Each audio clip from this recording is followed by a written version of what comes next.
Welcome to the Deep Leadership Podcast. Today I'm joined by Earl Breon. Earl is the CEO and founder of the Leadership Phalanx, a leadership development company. He is also the host of the popular Responsible Leadership Podcast, where he has revealing conversations with experienced leaders about the responsibilities of leadership.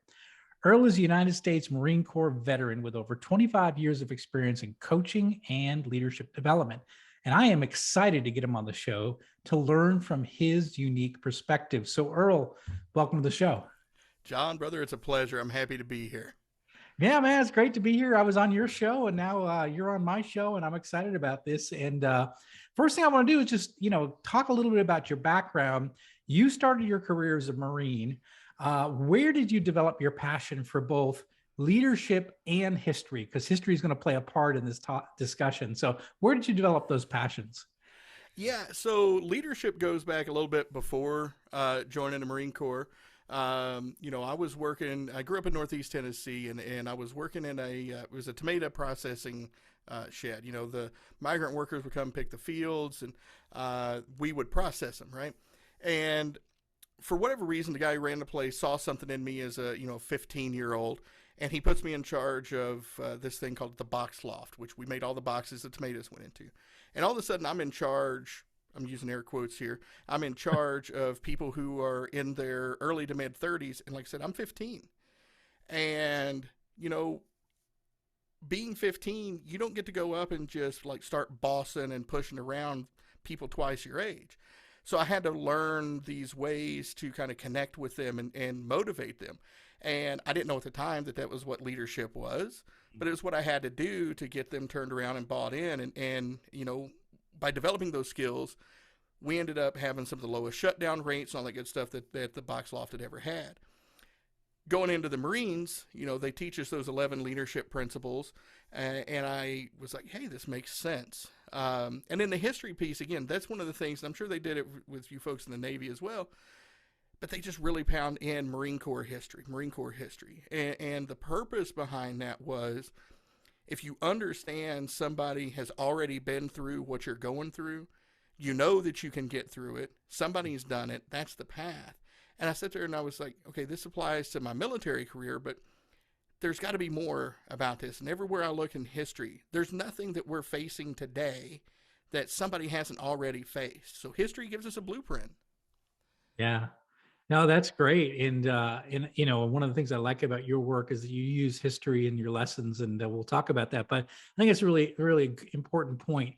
When you see, at least, in the military, I was the same way. I was a sucker for all the Navy tradition. So much tradition, and it came back, really from the British Navy into our Navy. But I just loved it. Just loved that ceremony and the tradition and the history. And like you said, you see the heroes that came before you, right? And you're like, well, if they can do it, I can do it. And I think that's a great mindset. And I think that's why the military does it. They do a really good job at teaching us our history. And and of course, the Marines were, founded in a tavern, which is beautiful. and fitting, right? I mean, absolutely fitting. Yeah. And that's one of the things I love with, talking with my Navy brothers and sisters and all that is, I always joke around because our birthdays are like 28 days apart or something like that. And I always say, that's just proof the Navy couldn't last a month without Marines. So there you go. No, we couldn't. Well, absolutely not. No. Yeah. So let's talk about your company, the Leadership Phalanx. What do you guys do? What's your main mission, and who are the types of people you work with? Yeah, so we're really, the old saying is, if you're for everybody, you're for nobody. But I don't believe that because, we use those principles I talked about, those 11 principles that we learned in the Marines. My co-founder, who has since moved on to other things, he learned them in the Army. But we use those principles. We turned them into this concept of shields using the Phalanx. And so we bring those in and you teach those basic fundamentals, right? Because a lot of the programs that we had been through, especially in the private sector, the way I put it is they teach like master's levels and maybe PhD type leadership, but they never give you the fundamental foundation, right? Yeah. And that's what these principles are, these shields. They're the foundation that are going to give you a strong platform to be able to really take your leadership to the next level. And then some of those higher level things that you learn are going to be more easily applicable. So that's what we do really is we want to bring it down. Uh, as my former partner used to say, we put it where the goats can eat it, right? I mean, we bring it down to the dirt level. We bring it down, and the people that we work with, all walks of life. I've worked with kids on sports teams. I've worked um, with people in mid to upper level CEO positions and everything in between. So that's what I love about these. They work in every situation, every scenario, and I've got 2,700 years of history to prove it. Yeah, they do. It's interesting. I had Ken Blanchard on the show a couple weeks ago, and he's got this book out, and it's just a wonderful book. But it's like these 52, simple principles of leadership. And when I talked to him, I was like, "Why did you write this book? You've written 65 books. Why this one?" And it was like, you know what? These are simple principles, but they're common sense, but not commonly applied. And the purpose of this book is to get more people to apply these common lessons, right? Because I think we're missing it so much I did 22 years in corporate, and we're missing basic leadership skills. Like you said, the stuff that the goats can eat, right? Like it's the basic stuff about treating people with respect and being present, and these simple things that really no one teaches leaders these days. We promote people based on, well, maybe their seniority, maybe their technical skills, maybe their individual contributions, but we never really transition many of our managers into true leaders. And I think the work you're doing is helping people transition from that manager mindset, doing emails and to-do lists, to actually leading people, and leading people successfully, right? Yeah, no, and I appreciate it. I think you're right, and those are the types of people that we really want to work with. Is those folks who organizations that maybe are struggling with leadership development because I mean, let's just be honest. Some folks who do this charge a buttload of money, and God bless them for it. But not every organization can afford that. And not every organization sees necessarily the value in that. There was a piece of research that came out. I want to say it was in 2014, 15, and I really wish they'd redo the study. But Harvard Business Review published it. And I want to say there was something around 20,000 respondents across the globe, across all sectors of business. And the moral of the data is most people get promoted into a leadership position, a formal leadership position, somewhere in their early 30s, 31, 32, 33 years old. The first time they receive formal leadership training is somewhere in their early 40s, I think 42 to 44. So there's this 10, 11, 12-year gap where people are learning on the job. And Yeah. if you're in an organization where you have great leaders already, okay, that can work out. But let's be honest, we've been there. We've both been around the block a few times. Not every organization is that blessed. Where we can come in is we can fill that 10, 11-year gap with a couple hour seminar, or we can put together like a year-long training package where we can go do a deep dive in each one of these shields and keep those people from making and perpetuating these on-the-job training mistakes. Because that's how these things happen in an organization. You get somebody who's not the best leader, but as you mentioned, is promoted because of their technical competencies, but they're Right. not the best leader. They don't know how to take care of people. And then you expect that person to train the next generation. Well, guess what you're going to get? Somebody who's technically competent, but doesn't know how to treat people well. And that perpetuates through an organization. This easy, applicable type of training, we can go in and kind of get a handle on that and start that cycle of perpetuating better leadership principles and habits. I love that. So the idea of a phalanx, I want to talk about that a little bit. Why phalanx, and what is its significance when it comes to leadership? Why do you use that analogy or that symbolism? Yeah, so that goes back again to the Marines and, the Commandant's reading list. And one of the pieces of literature we had to read on there was Gates of Fire by Stephen Pressfield. Not sure if you've ever read it, but if any listeners who haven't, I highly recommend it. But I'm going to read this quote, and I got to read it because I never want to get a word wrong because I love what Pressfield wrote here. He says, he's talking about King Leonidas. If you've seen the movie 300, he's talking about King Leonidas. He says, a king does not abide within his tent while his men bleed and die upon the field. A king does not dine while his men go hungry, nor sleep when they stand watch upon the wall. A king does not command his men's loyalty through fear, nor purchase it with gold. He earns their love by the sweat of his own back and the pains he endures for their sake. That which comprises the harshest burden, a king lifts first and sets down last. A king does not require service of those he leads, but provides it to them. A king does not expend his substance to enslave men, but by his conduct and example makes them free. Mm. The first time I read that, and it does right now, sends chills down my spine. And so I got really enamored with that type of culture. And so the Phalanx was the formation that the Spartans used. And the thing that was so unique about it was it really required teamwork. You weren't protecting yourself in the Phalanx formation, you were protecting the person next to you. And when everybody did their job and worked together, the Phalanx formation was the most feared formation of its time. Nobody could break through it. You know, in the movie, they talk about 300 and they say going up against like 2 million Persians. The real numbers were somewhere around 800 Greeks. There were only 300 Spartans, and then about 2 or 300,000 Persians, roughly. But still, that small a number against those large of odds shows when everybody's working together, when all those shields are bound together, there's magic there. And so that was where we come up with this phalanx and this idea of these shields, is because as we talk about these 11 shields, if you use them all together, if you interlock them the way a phalanx is supposed to work, man, it's just some of the strongest leadership and easiest leadership developed that you can find.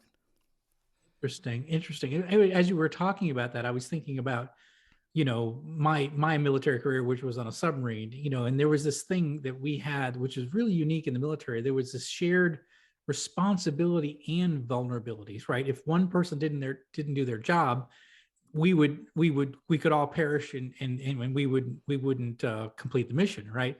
And I think about the phalanx as the same way, right? Everybody has a responsibility. Everybody has a job to do. You are doing the job for the person beside you, not necessarily for for any other purpose. And if one person doesn't do their job, doesn't put the shield right, then that phalanx is vulnerable, which is very interesting. So you're saying these shields all have to be used, they have to be interlocked, because if one isn't used properly, then you have a situation where there's a weakness in the phalanx, right? Yeah, 100%. So, for instance, one of the shields is you're always on display, right? That's something we all have to keep in mind, right? We're driving down the road, somebody cuts us off, we start yelling, screaming, flipping people off, and going bananas because we're in the safety of our own car, right? Yeah. But how do we know that that person that works for us isn't in the car next to us or in the car behind us? And they Yeah. see us acting all crazy. And then we go into work and we start trying to talk to them about how we need to be cool, calm, and collective, and how we need to treat people with respect and dignity. And they're sitting there thinking in their minds, I just saw you acting a fool and flipping Yep. people off in traffic.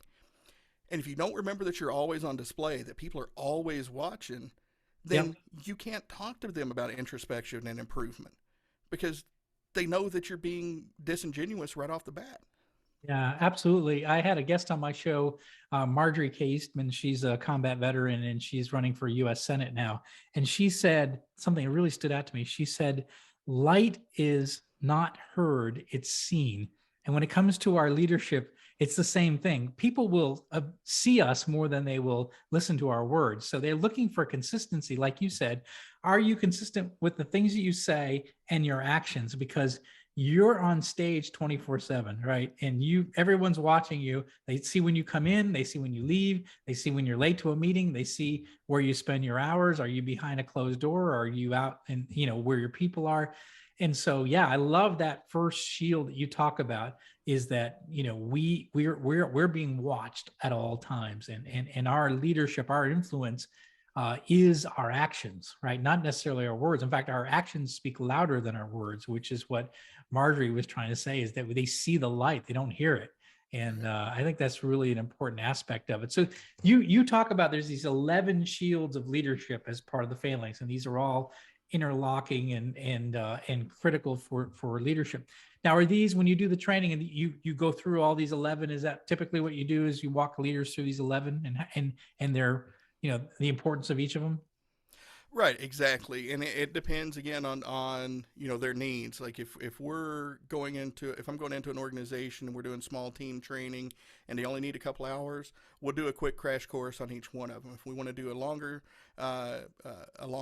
contract, if you will, we'll do one a month, and we'll do a really deep dive and a summary at the end. If I'm working one-on-one coaching, we're going to go through each one of these and talk about them and use examples through life. And one of the reasons why I like to do it that way is, going back to talking about history, the one reason why the Spartan culture kind of, went out of favor after being so successful was, people figured it out that if you knock one of these shields out, you weaken the line and they become vulnerable. And they started dragging them into terrain where the phalanx became basically neutralized, if you will. And that's what I tell people today is like most people are going to be cheering for you to succeed. They want you to be a good leader. They want you to have success. They want you to do all these things. But there are people who are going to drag you into that terrain to try to knock some of these shields off the phalanx. They're going to try to goad you into lashing out so people see that on display. They're going to try to goad you into hoarding power instead of sharing power out so people start not trusting you.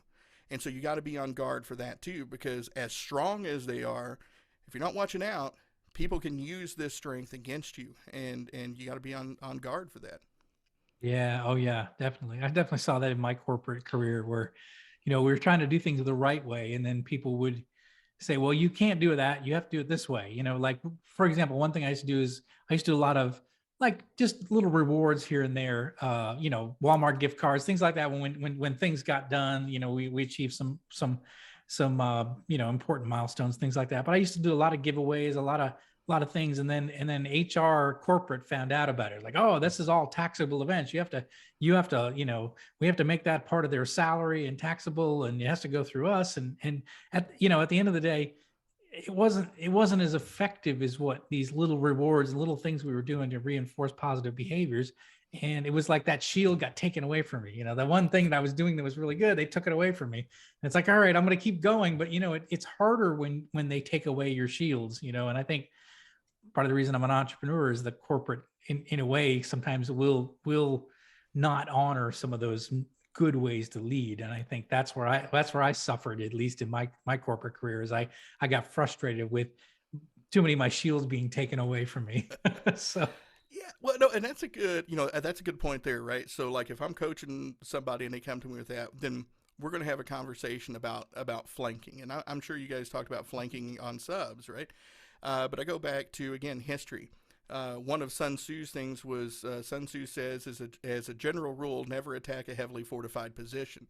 yes. So okay, so HR says, well, you can't do this. It's a taxable event. Okay, fine.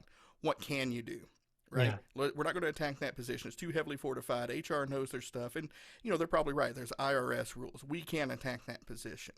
But what can we do to flank and get away from the heavily fortified position, and come about and say, okay, um, can I throw it as a company picnic? Can I do just a simple certificate, right? Because science shows us that yes, money and all that good stuff is great, but you get almost an identical response just by praising somebody in public and telling their peers what a great job they did and why they're worthy of recognition. It's not the thing attached to it. It's the fact that you care enough as the leader to call them out for their good behavior instead of doing what most leaders do, which is only recognizing people when they screw up. Yeah, no, that's a big part. I love that. Yeah, catch them doing things right. Yeah, Yeah, it's a big 100%. part of it. You have one of the shields, and I thought that was interesting, and I wanted to ask you more about it. One of your shields is look for opportunities and own the outcomes. What do you mean by owning the outcomes? Yeah, so and I'm sure you probably heard this saying before, but there's a saying that says teams succeed but leaders fail. And that's what I mean really about owning the outcomes is First, it's look for those opportunities, right? Don't be afraid to take the opportunities when they come, but don't be afraid to go out there and look for opportunities for growth. Whatever it is, it's going to be something unique to your business. Maybe you're going to be launching a new product line. Maybe you're going to be doing version two of a popular product. It's not a new line. You're doing the next version. Or, maybe you want to start a leadership development program in your organization. Whatever it is, look for those opportunities. But when you do, you got to take ultimate ownership of that. Whatever happens, if it succeeds, fine, great. Everybody wants to praise when stuff succeeds, but nobody wants to take the lumps when something fails. And I'm not one of those people. I don't fear failure, right? I don't like it. It leaves a bitter taste in my mouth. But yes, I do believe that you're not failing, you're learning. But I think if you're in tune, and this is where all the shields come in together, right? So when you know your team, right, and you're looking out for them, and you know those strengths and weaknesses, you're able to identify those opportunities for success a lot better, so you can mitigate the chance of failure. But ownership, it's a big thing. Jocko Willink wrote the book Extreme Ownership. But I go back and I use the story of Gene Kranz and the Apollo 1 mission. And for those, again, history.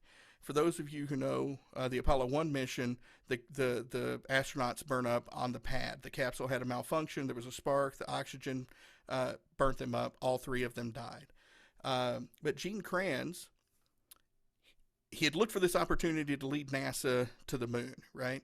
And he knew he had to own the outcomes. And so what he did is immediately he got with his team, and he gave them, kind of a speech, if you will, that's known as the Kranz dictum. And I don't have it here to read verbatim, but the point of it is he took ownership of what happened there, and he challenged them to take ownership. He said, we didn't see the signs. We tried to push this thing. We tried to meet the deadline at all costs. We don't know what the investigation is going to find, but I know what I find, and I find that we were lacking. And here are the things that we can do to never get caught like that again. By the time the investigation came around, because he took ownership of it, they had already put changes in place. They had already taken care of what led up to the disaster.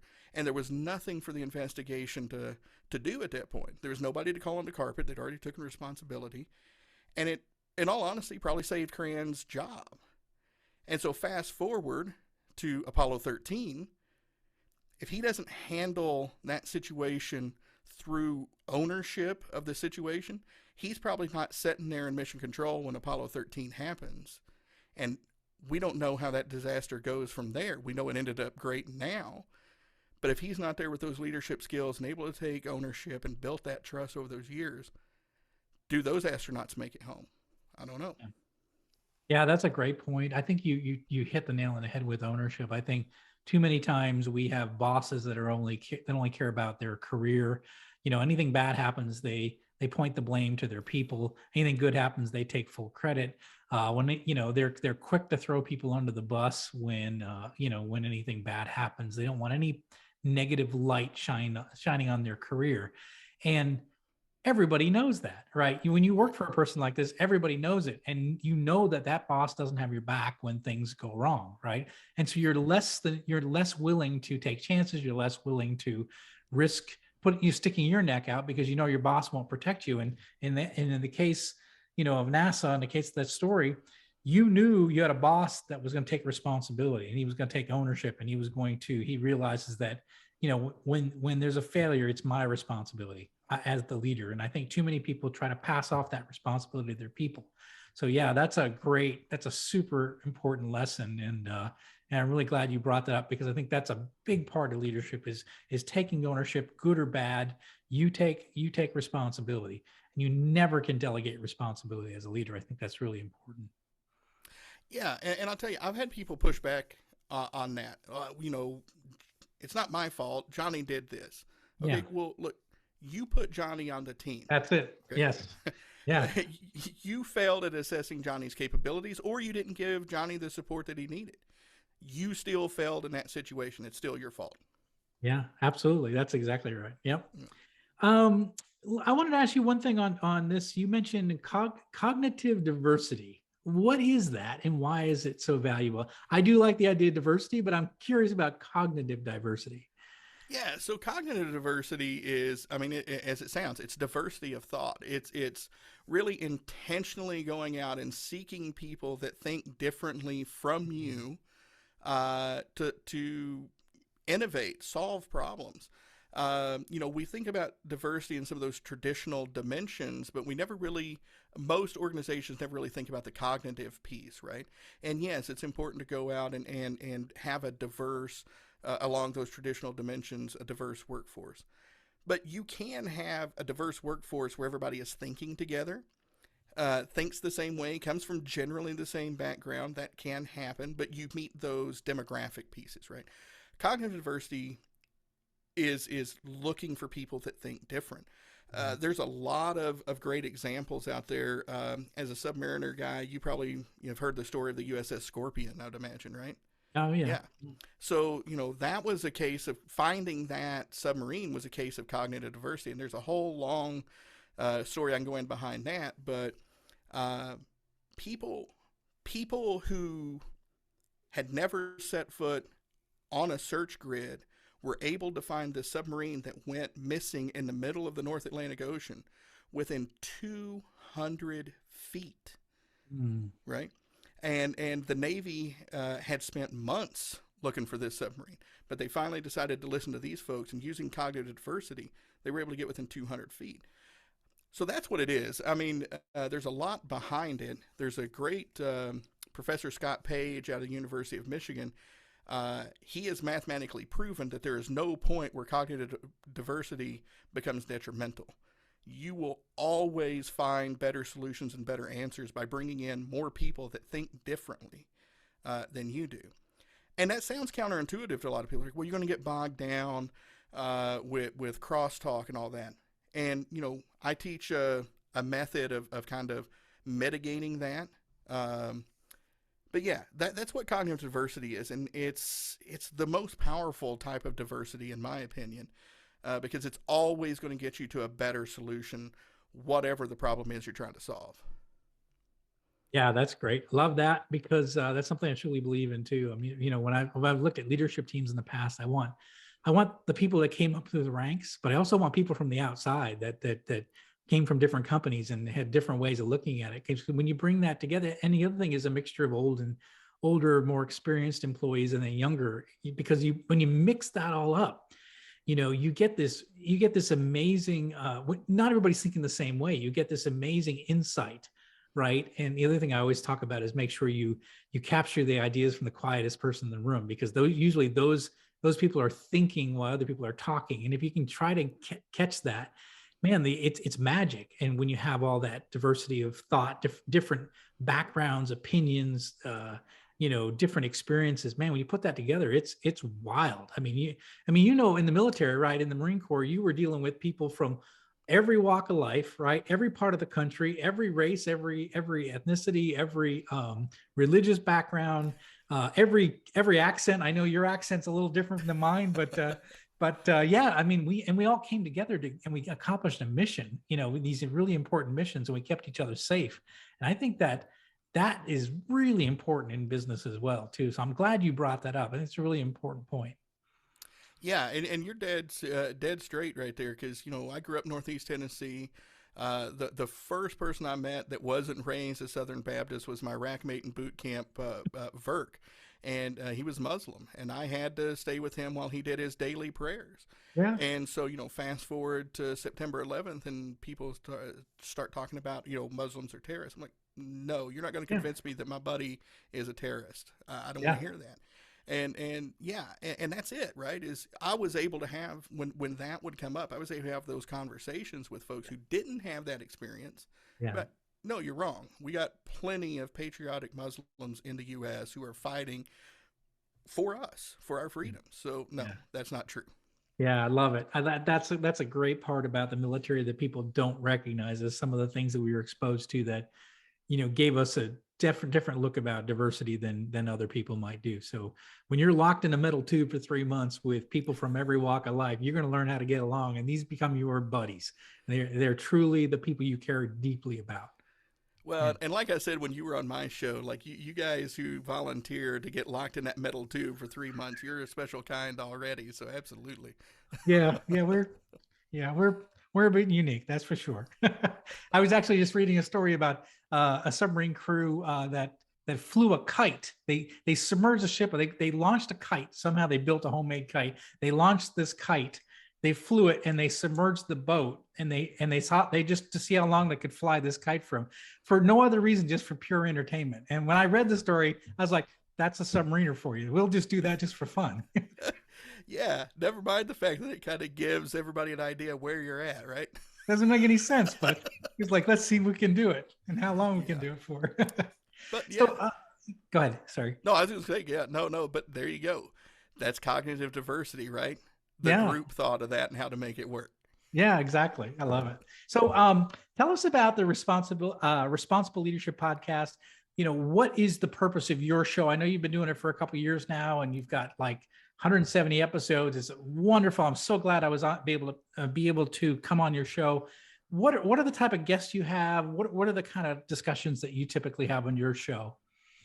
Yeah, so it's recently, been rebranded. I started out as the Burden of Command podcast, and then episode 150, we rebranded it to the Responsible Leadership podcast. And that was after working with some SEO folks about, hey, nobody looks for the words burden or command, so let's make it a little more SEO friendly. But the point of the show is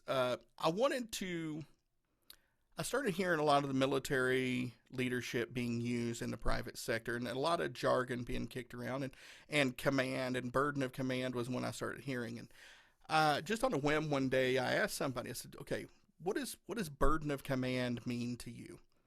And they really didn't know.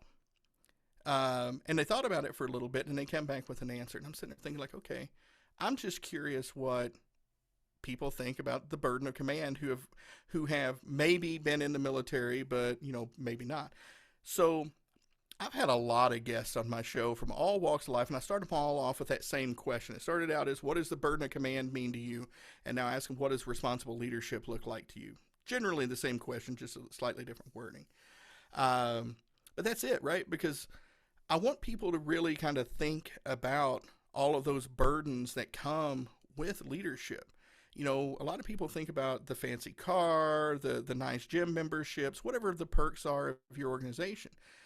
But look, here's the thing, and this is the sobering reality I want people to really think about it is, those are great, but the responsibilities of leadership are taking care of your people. They choose to follow you for whatever reason. You pay them well, but most people don't follow the paycheck. They follow the person who's really going to take care of them. And that means sometimes they're going to have medical issues. They're going to have families with medical issues. People are going to die. These things that we don't like to think of, right? But it's all part of that responsibility of leadership, and how well you take care of your people is going to be a direct indicator of the type of success your organization has. Mm-hmm. And so I want people to really think about that. And when I use the term burden, everybody's like, well, I don't really see burden leadership as a burden. It's a privilege. Yes, it's both, right? Because burden gets a bad rap, but burden just means a heavy load. And if you don't see leadership as a heavy load, and you don't take it serious that somebody does trust you enough to follow you, you can make a lot of missteps when that person needs you for whatever the reasons are, right?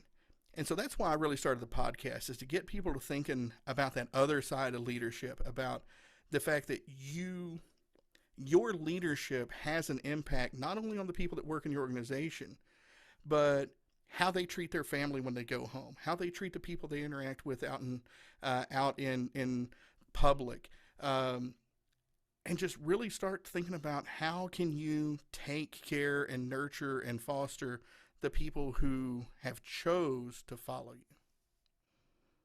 Well, that's fantastic. And I really do encourage everyone that's on listening to this is that you find the Responsible Leadership Podcast and subscribe to it, because I think you're going to get a lot of education from it. I think Earl takes a very similar approach to I do, but takes a little bit different tack to it. But if you're listening to this podcast and you're trying to get better as a leader, you've got to find resources. And I really do highly recommend that you look at the Responsible Leadership Podcast as a resource to again keep getting better as a leader. It's a constant battle. I've been doing this 30 years, and I'm always learning things every day. I'm learning something new. So highly recommend this podcast. So Earl, how can people find out more about you, your company, and your podcast? Yeah, thanks for that. I think the best place is just go to our website. It's Leadership Phalanx. And for those who don't know how to spell Phalanx, it's Phalanx. It's an old word, but leadershipphalanx.com. And everything's listed there. The podcast is there under the TRL podcast link. You can find out more about me. Yeah, all of the stuff there. Social media, really big on Facebook and Twitter, and that's about it. I haven't figured out the TikTok and the Instagram stuff yet, but those are it. So you can find everything there. All right, fantastic. We're going to put a link in the show notes for that. And Earl, I really appreciate you coming on the show and sharing your really unique perspective on leadership. So thanks for being on the show. Yeah, brother, no, I appreciate it, and good luck with your show, and folks, I just want to take a second and echo there for John. Make sure you're subscribing, rating, reviewing his show. It's a great show. I'm honored to be on here, and all I got to say is fair winds and following seas, brother. Well said. Well, thank you very much. All right. Well, that's it for today. Thank you for listening to Deep Leadership. If you like this podcast, please subscribe and share so we can continue to build a world with better bosses. Till next time, this is John Rennie saying take care and lead well.